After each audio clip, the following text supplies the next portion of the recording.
हाय, मेरा नाम है रिया और आज की जो कहानी है वो एक मिस्ट्री कहानी है। बॉम्बे के पास वसई नाम का एक शहर है। वहां पे एक रेस्टोरेंट था जहाँ पे रूम्स भी रहते, लॉज और रेस्टोरेंट साथ में है। वसई स्टेशन की एक लड़की जिसका नाम था पूर्वी और लड़का जिसका नाम था ऋषभ। दोनों आउट ऑफ वसई के थे, बट उनकी फैमिलीज बहुत सालों से वसई में रह रही थी। वसई स्टेशन के पास में जो बिल्डिंग्स है, वहां की एक सोसाइटी में ये रह रहे थे। दोनों में प्यार हुआ। दोनों की फैमिली अगेंस्ट थी। पूर्वी के माँ बाप नहीं चाहते थे कि पूर्वी ऋषभ से शादी करे, बट दोनों मान ही नहीं रहे थे। दोनों में इतना प्यार था कि वो एक दूसरे के बिना रह नहीं पा रहे थे। तो ऋषभ के फैमिली ने और पूर्वी के फैमिली ने देखा कि इन दोनों को अलग ना ही करे, अब इन दोनों की शादी करवाते हैं। तो शादी के कुछ महीने, हार्डली आई थिंक 1-2 महीने बाकी थे शादी के लिए।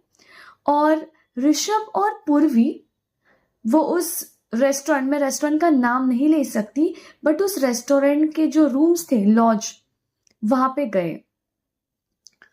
इट सिम्स बाद में जब ये खुलासा हुआ तो पता चला था कि ऋषभ और पूर्वी हर महीने यहाँ की इस लॉज में आया करते थे। तो आज ऋषभ और पूर्वी उस लॉज में वापस गए। उन्होंने एंट्री की, जो रिसेप्शन पे एंट्री करनी पड़ती है, वहां पे दोनों ने अपना अपना नाम और सिग्नेचर किया। कुछ घंटे बाद सिर्फ ऋषभ रूम से बाहर आया और वहां पे जो लोग थे, जो उस होटल में काम करते थे, लॉज में काम करते थे, उसमें से एक ने देखा था कि जो अंदर गए तब वो दोनों थे, कपल। और जब वो बाहर आए तब ऋषभ सिर्फ अकेले ही चला गया।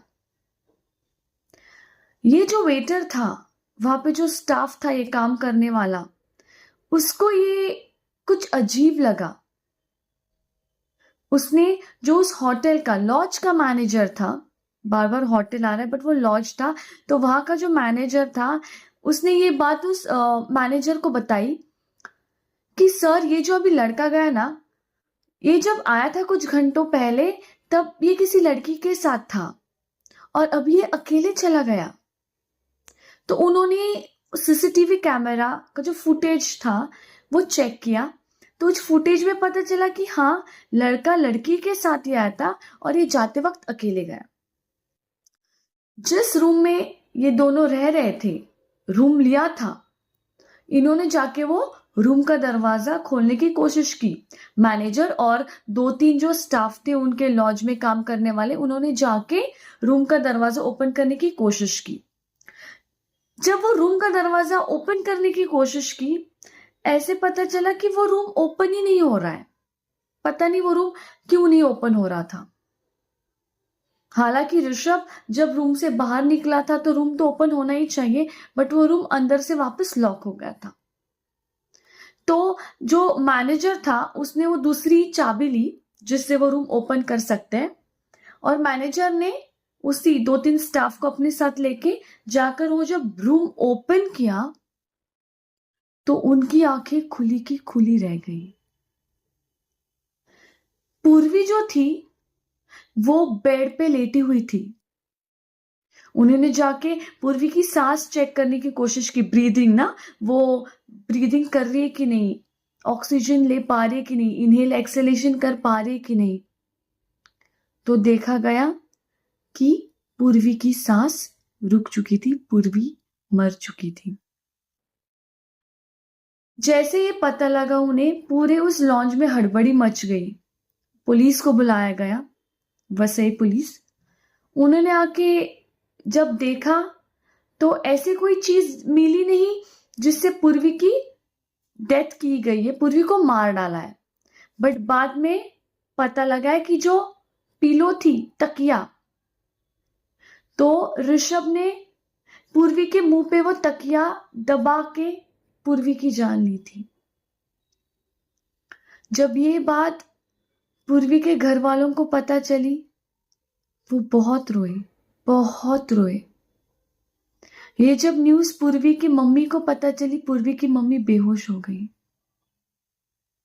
एंड जब ऋषभ को ढूंढने का पुलिस ने जब ऋषभ को ढूंढने लगे तो पता लगा कि ऋषभ फरार था। ऋषभ वसे छोड़ के कहीं और चला गया था। पुलिस लगातार ऋषभ की खोज में थी कि वो मिल जाए ताकि पता लगे कि एग्जैक्टली प्रॉब्लम क्या था और क्यों मारा ऋषभ ने पूर्वी को। ये तो कंफर्म था कि ऋषभ ने ही पूर्वी की जान ली है, बट किसी को कुछ पता नहीं था। ना ऋषभ और पूर्वी की फैमिली वालों को पता था कि वो ऋषभ ने पूर्वी को क्यों मारा है, आखिर दोनों के बीच में ऐसे क्या हुआ और दोनों उस लॉन्च के रूम में कर क्या रहे थे। और जब पुलिस ने ऋषभ और पूर्वी के फैमिलीज को ये कहा कि ये आज पहला टाइम नहीं था कि ये दोनों इस लॉज में आए थे, बट बहुत बार, लगभग हर महीने ये दोनों इसी लॉज में आते थे, यहाँ रूम लेके कुछ घंटे बिता के फिर जाते थे। पूर्वी की माँ बाप इस पे बिलीव नहीं कर पा रहे थे। वैसे पुलिस ने बहुत जांच पड़ताल की, ऋषभ को ढूंढने की कोशिश की। 4-5 दिन के बाद ये खबर आई कि ऋषभ ने आत्महत्या कर ली है।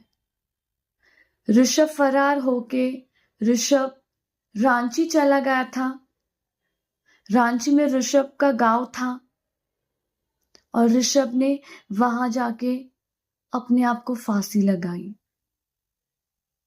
हालांकि ये घटना जो हुई, इसके पीछे रीजन क्या था वो आज तक किसी को पता नहीं लगा, किसी को भी नहीं। वैसे पुलिस ने ये जो केस थी वो इस केस की फाइल बंद कर दी, क्योंकि यहाँ पे पूर्वी भी नहीं रही और ऋषभ भी नहीं रहा। बट कुछ दिनों बाद जो लोग उस लॉज में जा रहे थे और जो लोग वो कमरा ले रहे थे जहां पे पूर्वी की डेथ हुई थी, वहां पे ऐसे कहा गया कि इस रूम में आवाजें आती है, किसी लड़की की दर्दनाक आवाजें आती है। ऐसे कहा जाता है कि पूर्वी आज भी उस रूम में अपने आप के लिए अन्याय जो हुआ था पूर्वी पे, तो वो अपने आप के लिए न्याय मांगती है। दर्द में चिल्लाती हुई किसी लड़की की आवाजें। जब कोई गेस्ट उस रूम में आता था और वो उसी वक्त वापस रिसेप्शन में जाके घबराते हुए कहता था कि यहाँ पे कुछ तो है, आवाजें आती है, किसी के होने का एहसास होता है, तब वो रूम हमेशा के लिए बंद करवा दिया। और कहा जाता है कि पूर्वी अभी भी उस रूम में भटकती है, क्योंकि पूर्वी को भी नहीं पता कि ऋषभ ने खुदकुशी करके अपनी जान गंवा दी।